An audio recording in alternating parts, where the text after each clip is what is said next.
Macro environment. Macro environment is the set of external factors and forces not controlled by the company that influence its development. It mainly includes demographic, economic, cultural, technological, legal, or political elements. It consists of all the forces that shape opportunities but also pose threats to the company. So macro environment ಯಾವುದೇ ಒಂದು business organization ಅದರ ಆ್ಯಕ್ಟಿವಿಟಿನ perform ಮಾಡಬೇಕಾದಾಗ ಯಾವೆಲ್ಲ ಫೋರ್ಸ್ಗಳಿಂದ ಸುತ್ತುವರೆದಿರುತ್ತೆ ಆ ಎಲ್ಲ ಫೋರ್ಸಸ್ಗಳನ್ನು total ಆಗಿ ನಾವಿಲ್ಲಿ environment ಅಂತ ಕರಿತಾ ಇರೋದು. ಅದರಲ್ಲಿ ಮ್ಯಾಕ್ರೋ ಎನ್ವಿರಾನ್ಮೆಂಟ್ ಅಂತಂದರೆ which is not controlled by the company, all external factors and forces which can not be controlled by the company. ಒಂದು ಕಂಪನಿಯಿಂದ ಆ ಎನ್ವಿರಾನ್ಮೆಂಟ್ನ ಕಂಟ್ರೋಲ್ ಮಾಡೋದಕ್ಕೆ ಸಾಧ್ಯತೆ ಇಲ್ಲ. ಆದರೆ ಆ ಎನ್ವಿರಾನ್ಮೆಂಟು ಆ ಬಿಸ್ನೆಸ್ ಆರ್ಗನೈಸೇಷನ್ನ ಗ್ರೋತ್ ಆ್ಯಂಡ್ ಡೆವಲಪ್ಮೆಂಟ್ ಮೇಲೆ ಯಾವಾಗಲೂ ಇನ್ಫ್ಲೂಯೆನ್ಸ್ನ ಮಾಡ್ತಾ ಇರುತ್ತೆ. ಆ ಎನ್ವಿರಾನ್ಮೆಂಟ್ನೇ ನಾವು ಮ್ಯಾಕ್ರೋ ಎನ್ವಿರಾನ್ಮೆಂಟ್ ಅಂತ ಕರಿತೀವಿ. ಸೊ ಇದರಲ್ಲಿ ಇದೆಲ್ಲ ಎಲಿಮೆಂಟ್ಸ್ಗಳು ಇನ್ವಾಲ್ವ್ ಆಗುತ್ತೆ: political, legal, technological, cultural, natural, economic, demographic, etcetera ಅದನ್ನು ಕಮಿಂಗ್ ಸ್ಲೈಡ್ಸ್ನಲ್ಲಿ ನೋಡೋಣ. And presence of this macro environment definitely shapes the opportunities. Different ಆಪರ್ಚುನಿಟೀಸ್ಗಳನ್ನ ಟೈಮ್ ಟು ಟೈಮ್ ಕ್ರಿಯೇಟ್ ಮಾಡಿ ಕೊಡುತ್ತೆ. ಅದೇ ರೀತಿ ಟೈಮ್ ಟು ಟೈಮ್ ಥ್ರೆಟ್ಸ್ಗಳನ್ನು ಇದು ಕಂಪನಿನಲ್ಲಿ ಕ್ರಿಯೇಟ್ ಮಾಡ್ತಾ ಇರುತ್ತೆ. ಈಗ ಒಂದೊಂದಾಗಿ ಮ್ಯಾಕ್ರೋ ಎನ್ವಿರಾನ್ಮೆಂಟ್ಸ್ನ ನೋಡ್ತೀವಿ ಅನ್ನೋದಾದರೆ, ಮೊದಲನೇದಾಗಿ demographic forces. So demographic forces relate to people and refers to the study of human populations. ಅಂತಂದರೆ the size of population, density, age, gender, occupation and other statistics. ಯಾಕೆಂದರೆ marketing strategies need to be created and adjusted according to the human beings, human population. So that every businessman has to keep a close eye on demography and time to time their strategies need to be created, managed and implemented. So ಒಂದು business ಆರ್ಗನೈಸೇಷನ್ನ ಎಲ್ಲ ಆ್ಯಕ್ಟಿವಿಟಿಗಳು human ಪಾಪ್ಯುಲೇಷನ್ಗೆಗೋಸ್ಕರನೇ ನಡೀತಾ ಇರುತ್ತೆ. ಅವ್ರಿಗೆ ಬೇಕಾದಂಥ goods and ಸರ್ವಿಸಸ್ನ ಪ್ರೊವೈಡ್ ಮಾಡೋದಕ್ಕೋಸ್ಕರನೇ ಬಿಸ್ನೆಸ್ ಆರ್ಗನೈಸೇಷನ್ಸು ಕ್ರಿಯೇಟ್ ಆಗುತ್ತೆ.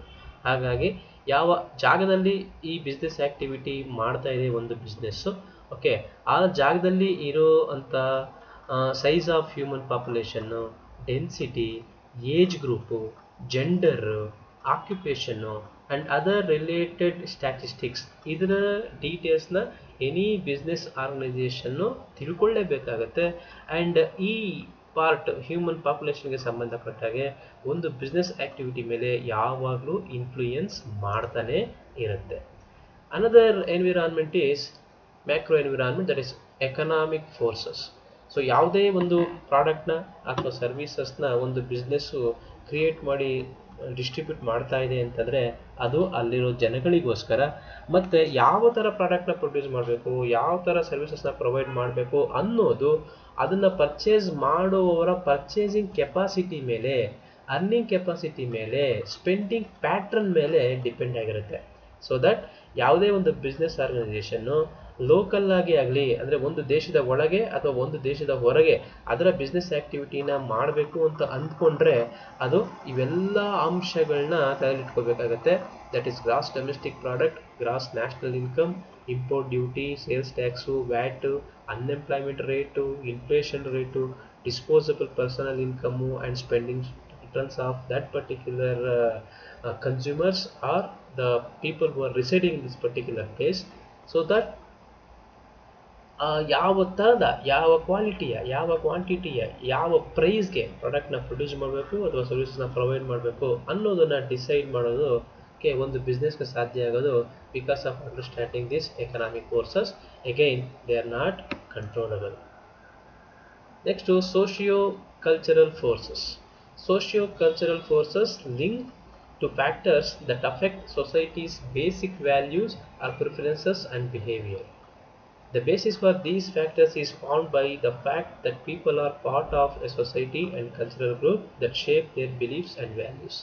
Before introducing any product and marketing strategy, socio-cultural forces are to be understood properly, which changes from place to place. So ಯಾವುದೇ ಪ್ರಾಡಕ್ಟು ಯಾವುದೇ ಸರ್ವಿಸು ಹ್ಯೂಮನ್ ಬೀಯಿಂಗ್ಗೋಸ್ಕರನೇ ಮಾಡ್ತಾ ಇರೋದ್ರಿಂದ, ಮತ್ತು ಹ್ಯೂಮನ್ ಬೀಯಿಂಗು ಒಂಟಿಯಾಗಿ ಬದುಕೋದಿಲ್ಲ, ಅವನು ಗ್ರೂಪಲ್ಲಿ ಬದುಕೋದು, ಒಂದು ಸೊಸೈಟಿನಲ್ಲಿ ಬದುಕೋದು. ಹಾಗಾಗಿ ಅಲ್ಲಿ ಏನು ಜನಗಳು ಬದುಕ್ತಾ ಇರ್ತಾರೆ, ಆ ಸೊಸೈಟಿ, ಆ ಕಲ್ಚರಲ್ ಗ್ರೂಪು ಆ ಇಂಡಿವಿಜುವಲ್ಸ್ಗಳ ವ್ಯಾಲ್ಯೂಗಳ ಮೇಲೆ, ಪ್ರಿಫರೆನ್ಸ್ ಮೇಲೆ ಮತ್ತು ಬಿಹೇವಿಯರ್ ಮೇಲೆ ಇನ್ಫ್ಲೂಯೆನ್ಸ್ ಮಾಡ್ತಾ ಇರುತ್ತೆ. ಹಾಗಾಗಿ ನಾವು ಯಾವುದೇ ಪ್ರಾಡಕ್ಟ್ನ ಪ್ರೊಡ್ಯೂಸ್ ಮಾಡಿದ್ರು, ಯಾವುದೇ ಸರ್ವಿಸಸ್ನ ಪ್ರೊವೈಡ್ ಮಾಡೋಕ್ಕೆ ಶುರು ಮಾಡಿದ್ರು, ಫಸ್ಟ್ ನಾವು ಈ ಸೋಷಿಯೋ ಕಲ್ಚರಲ್ ಫೋರ್ಸಸ್ನ ಅರ್ಥ ಮಾಡ್ಕೋಬೇಕಾಗತ್ತೆ. ಅದರ ಫ್ರೇಮ್ವರ್ಕ್ ಒಳಗೇ ನಮ್ಮ ಗೂಡ್ಸು ಆ್ಯಂಡ್ ಸರ್ವಿಸಸ್ನ ನಾವು ಅವ್ರಿಗೆ ಪ್ರೊವೈಡ್ ಮಾಡಬೇಕಾಗತ್ತೆ. ಮತ್ತು ಈ ಸೋಷಿಯೋ ಕಲ್ಚರಲ್ ಫೋರ್ಸಸ್ನ ಯಾವುದೇ ಒಂದು ಬಿಸ್ನೆಸ್ ಆರ್ಗನೈಸೇಷನ್ನು ಚೇಂಜ್ ಮಾಡೋದಕ್ಕೆ ಸಾಧ್ಯ ಇಲ್ಲ. Over the period of time some changes may take place, but it will be there in the society, and within that framework only any business organization need to perform its functions. Next one is technological forces. So technology ಅನ್ನೋದು ಪ್ರತಿಯೊಂದು person ಮೇಲೆ ಅದರದೇ ಆದ ಇನ್ಫ್ಲೂಯೆನ್ಸ್ನ ಮಾಡ್ತಾ ಇರುತ್ತೆ. ಹಾಗಾಗಿ ಅದೇ ರೀತಿ ಒಂದು ಬಿಸ್ನೆಸ್ ಆರ್ಗನೈಸೇಷನು ಮತ್ತು ಅದರ ಮಾರ್ಕೆಟಿಂಗ್ ಆ್ಯಕ್ಟಿವಿಟಿ ಮೇಲೂ ಈ ಟೆಕ್ನಾಲಜಿಕಲ್ ಫೋರ್ಸಸ್ಸು ಅದರದೇ ಆದ ಇನ್ಫ್ಲೂಯೆನ್ಸ್ನ ಹೊಂದಿರುತ್ತೆ. ಯಾಕೆಂದರೆ ಇತ್ತೀಚೆಗೆ because of the introduction of new technologies ಮನುಷ್ಯ ತುಂಬ ಸುಖವಾಗಿರೋದಕ್ಕೆ ಬಯಸ್ತಾ ಇದ್ದಾನೆ. ಎಲ್ಲ ಕೆಲಸಗಳು ಆರಾಮಾಗಿ ಈಸಿಯಾಗಿ ಯಾವುದೇ ಕಷ್ಟಪಡದೆ ಮಾಡೋದಕ್ಕೆ ಅವನು ಪ್ರಯತ್ನ ಪಡ್ತಾ ಇದ್ದಾನೆ. ಅದಕ್ಕೋಸ್ಕರನೇ ಈ televisions, washing machine, fridge, AC, okay, ಇದೆಲ್ಲ ಬಂದಿರೋದು. ಕೂತ ಜಾಗದಲ್ಲೇ ರಿಮೋಟ್ನ ಉಪಯೋಗಿಸ್ಕೊಂಡು ಅವನು ಎಲ್ಲನೂ ಆಪ್ರೇಟ್ ಮಾಡೋದಕ್ಕೆ ಪ್ರಯತ್ನ ಪಡ್ತಾನೆ. ಅದೇ ರೀತಿ ಹ್ಯೂಜ್ ವಾಲ್ಯೂಮ್ ಅಥವಾ ದೊಡ್ಡ ದೊಡ್ಡ ಸಂಖ್ಯೆಯಲ್ಲಿದ್ದ ಅಥವಾ ದೊಡ್ಡ ದೊಡ್ಡ ಸೈಜಲ್ಲಿದ್ದ ಐಟಮ್ಗಳೆಲ್ಲ ಈಗ ಚಿಕ್ಕದಾಗ್ತಾ ಬರ್ತಾ ಇದೆ. ಫಾರ್ ಎಕ್ಸಾಂಪಲ್, ಈಗ ಕ್ಯಾಸೆಟ್ಸ್ ಅದು CD ಆಗಿ ಕನ್ವರ್ಟ್ ಆಯಿತು, DVD ಆಗಿ ಕನ್ವರ್ಟ್ ಆಯಿತು, ಪೆನ್ಡ್ರೈವ್ ಆಗಿ ಕನ್ವರ್ಟ್ ಆಯಿತು, ಈಗ ಕ್ಲೌಡ್ ಸ್ಟೋರೇಜ್ ಅನ್ನೋ ಹೆಸರಿನಲ್ಲಿ ಕ್ರಿಯೇಟ್ ಆಗಿದೆ. ಓಕೆ, ಸೊ ಪ್ರತಿಯೊಂದು ಇಂಟ್ರೊಡಕ್ಷನ್ ಆಫ್ ದ ಟೆಕ್ನಾಲಜಿ ಅದು ಕ್ವಾಲಿಟಿನ ಇಂಪ್ರೂವ್ ಮಾಡ್ತಾ ಇದೆ, ಕ್ವಾಂಟಿಟಿನ ಕಡಿಮೆ ಮಾಡ್ತಾ ಇದೆ, ಸ್ಯಾಟಿಸ್ಫ್ಯಾಕ್ಷನ್ ಲೆವೆಲ್ನ ಜಾಸ್ತಿ ಮಾಡ್ತಾ ಇದೆ. ಓಕೆ, ಹಾಗಾಗಿ ಪ್ರತಿಯೊಬ್ಬರು ಈ ಬೆಸ್ಟ್ ಟೆಕ್ನಾಲಜಿನ ಯೂಸ್ ಮಾಡಿಕೊಂಡು ಅತಿ ಯೂಸ್ಫುಲ್ ಇರುವಂಥ ಐಟಮ್ಗಳನ್ನ ಪರ್ಚೇಸ್ ಮಾಡೋದಕ್ಕೆ ಟ್ರೈ ಮಾಡ್ತಾ ಇರ್ತಾರೆ. ಹಾಗಾಗಿ ಈ ಟೆಕ್ನಾಲಜಿಕಲ್ ಫೋರ್ಸಸ್ಸು ಯಾವಾಗ ಹೊಸ ಟೆಕ್ನಾಲಜಿ ಬರುತ್ತೆ ಅಂತ ಯಾರಿಗೂ ಹೇಳೋದಕ್ಕೆ ಸಾಧ್ಯತೆ ಇಲ್ಲ.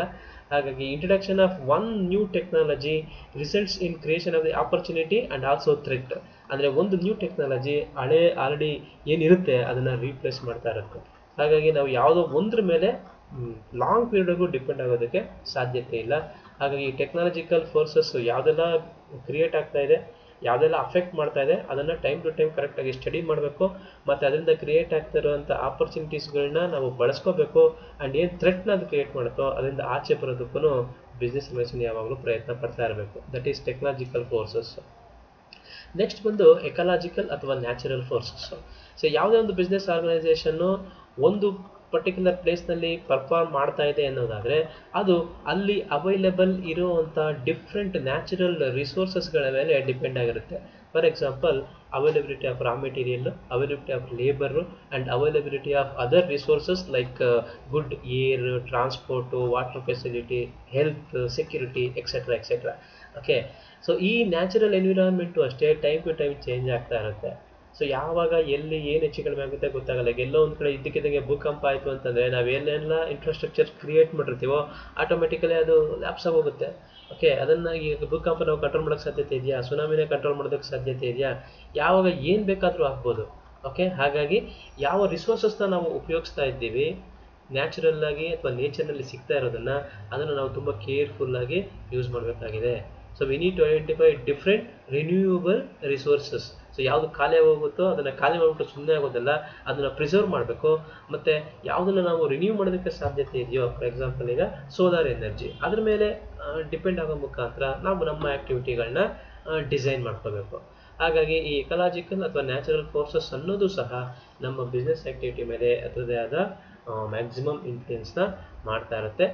ಆ್ಯಂಡ್ ನಾವು ಎಕೋ ಫ್ರೆಂಡ್ಲಿಯಾಗಿ ನಮ್ಮ ಆ್ಯಕ್ಟಿವಿಟಿನ ಪರ್ಫಾರ್ಮ್ ಮಾಡೋ ಮುಖಾಂತರ ನೇಚರ್ನೂ ನಾವು ಒಂದು ಕಡೆ ಸೇವ್ ಮಾಡಬೇಕು ಆ್ಯಂಡ್ ಕಸ್ಟಮರ್ಸ್ಗೂ ಅವ್ರಿಗೆ ಬೇಕಾದಂಥ ಗೂಡ್ಸ್ ಆ್ಯಂಡ್ ಸರ್ವಿಸಸ್ ನಾವು ಪ್ರೊವೈಡ್ ಮಾಡಬೇಕು. ನೆಕ್ಸ್ಟ್ ಅನದರ್ ಫೋರ್ಸಸ್ ಅಂದರೆ political forces. This involves laws, government agencies and other pressure groups. So human beings ಅವರ ಬಿಹೇವಿಯರ್ ಯಾವಾಗಲೂ ಒಂದೇ ರೀತಿ ಇರೋದಿಲ್ಲ. Time to time it's going to change. ಹಾಗಾಗಿ ಆ ಹ್ಯೂಮನ್ ಬೀಯಿಂಗ್ಸ್ ಬಿಹೇವಿಯರ್ಗಳನ್ನ ರೆಗ್ಯುಲೇಟ್ ಮಾಡೋದಕ್ಕೆ ಎಪೆಕ್ಸ್ ಬಾಡೀಸ್ ಲೈಕ್ ಗೌರ್ಮೆಂಟು ಅಥವಾ ಲೋಕಲ್ ಅಥಾರಿಟೀಸು ಅವ್ರದ್ದೇ ಆದ ರೂಲ್ಸ್ ಆ್ಯಂಡ್ ರೆಗ್ಯುಲೇಷನ್ಸ್ನ ಫಾರ್ಮ್ ಮಾಡಿ ಎನ್ಫೋರ್ಸ್ ಮಾಡಿರ್ತಾರೆ, ಅದನ್ನೇ ನಾವು ಲಾ ಅನ್ನೋ ಹೆಸರಿಂದ ಕರಿತೀವಿ. ಸೊ ಈ ಡಿಫ್ರೆಂಟ್ ಲಾಗಳು ಒಂದು ಬಿಸ್ನೆಸ್ ಆರ್ಗನೈಸೇಷನ್ ಮೇಲೆ ಅದರದ್ದೇ ಆದ ಇನ್ಫ್ಲೂಯೆನ್ಸ್ನ ಹೊಂದಿರುತ್ತೆ. ಓಕೆ, ಒಂದು ಬಿಸ್ನೆಸ್ನ ಶುರು ಮಾಡಬೇಕು ಅಂತಂದರೆ, ಓಕೆ, ಈಗ ಒಂದು ಕಂಪ್ನಿನ ಶುರು ಮಾಡಬೇಕು ಅಂದರೆ ಯಾವೆಲ್ಲ ಡಾಕ್ಯುಮೆಂಟ್ನ ನಾವು ಸಬ್ಮಿಟ್ ಮಾಡಬೇಕಾಗತ್ತೆ? Memorandum of association, articles of association, prospectus, conducting of meeting, appointment of directors, auditor, so many. Okay, so ಅದೇ ಥರ ಒಂದು ಆ್ಯಕ್ಟಿವಿಟಿನ ಪರ್ಫಾರ್ಮ್ ಮಾಡೋದಕ್ಕೆ there may be different guidelines. ಎಷ್ಟು ವಾಟರ್ನ ಉಪಯೋಗಿಸ್ಬೋದು, ಎಷ್ಟು ಎನರ್ಜಿನ ಉಪಯೋಗಿಸ್ಬೋದು, ಎಷ್ಟು ಲೆವೆಲ್ಗೆ ನೀವು ಪೊಲ್ಯೂಷನ್ನ ನೇಚರ್ಗೆ ರಿಲೀಸ್ ಮಾಡ್ಬೋದು. ಓಕೆ, ಇದ್ರ ಬಗ್ಗೆ ಎಲ್ಲ ರೂಲ್ಸ್ ಆ್ಯಂಡ್ ರೆಗ್ಯುಲೇಷನ್ನ ಮಾಡೋದು ಯಾರು? ಈ ಗೌರ್ಮೆಂಟ್ ರೆಪ್ರೆಸೆಂಟ್ ಮಾಡೋದು ಯಾವುದು? Political parties. ಹಾಗಾಗಿ ಈ ಪೊಲಿಟಿಕಲ್ ಎನ್ವಿರಾನ್ಮೆಂಟ್ ಅನ್ನೋದು ಅವರು ಏನು ಪಾಲಿಸೀಸ್ನ ಮಾಡ್ತಾರೆ, ಅಥವಾ ಇರೋದನ್ನು ಹೊಸದಾಗಿ ಇಂಪ್ಲಿಮೆಂಟ್ ಮಾಡ್ತಾರೆ, ಅಥವಾ ಇರೋದನ್ನು ತೆಗ್ದಾಕ್ತಾರೆ, ಅದು ನಮ್ಮ ಬಿಸ್ನೆಸ್ ಆ್ಯಕ್ಟಿವಿಟಿ ಮೇಲೆ ಆ್ಯಂಡ್ ಮಾರ್ಕೆಟಿಂಗ್ ಆ್ಯಕ್ಟಿವಿಟಿ ಮೇಲೆ ಅದರದೇ ಆದ ರೂಲ್ಸ್ ಆ್ಯಂಡ್ ರೆಗ್ಯುಲೇಷನ್ ಹೊಂದಿರುತ್ತೆ. Okay, especially in connection with environment protection and ಪ್ರಾಡಕ್ಟ್ನ ಯಾವ ರೀತಿ ಸೇಫ್ಟಿಯಾಗಿ ನಾವು ಯೂಸ್ ಮಾಡಬೇಕು, ಯಾವುದೆಲ್ಲ ಇಂಗ್ರೀಡಿಯೆಂಟ್ಸ್ನ ಉಪಯೋಗಿಸ್ಬೇಕು. Because of using that there is no any negative impact on the human beings or any living creature. And competition ಇದ್ದರೆ ಅದನ್ನು ಕಾಂಪಿಟೇಷನ್ ರಿಲೇಟೆಡ್ ಏನೆಲ್ಲ ರೂಲ್ಸ್ ಆ್ಯಂಡ್ ರೆಗ್ಯುಲೇಷನ್ಸ್ ಇದೆ, ಒಂದು ಪ್ರೈಸ್ನ ಫಿಕ್ಸ್ ಮಾಡಬೇಕು ಅಂತಂದಾಗ ಏನೆಲ್ಲ ರೂಲ್ಸ್ ಆ್ಯಂಡ್ ರೆಗ್ಯುಲೇಷನ್ಸ್ ಇದೆ, ಯಾರು ಇಂಪ್ಲಿಮೆಂಟ್ ಮಾಡಿದ್ದಾರೆ, ಅದನ್ನೆಲ್ಲ ನಾವು ಟೈಮ್ ಟು ಟೈಮ್ ಫಾಲೋ ಮಾಡಲೇಬೇಕಾಗತ್ತೆ. And according to that only we need to perform our business activities and market related activities. Okay, ಇದು ಮ್ಯಾಕ್ರೋ ಎನ್ವಿರಾನ್ಮೆಂಟ್.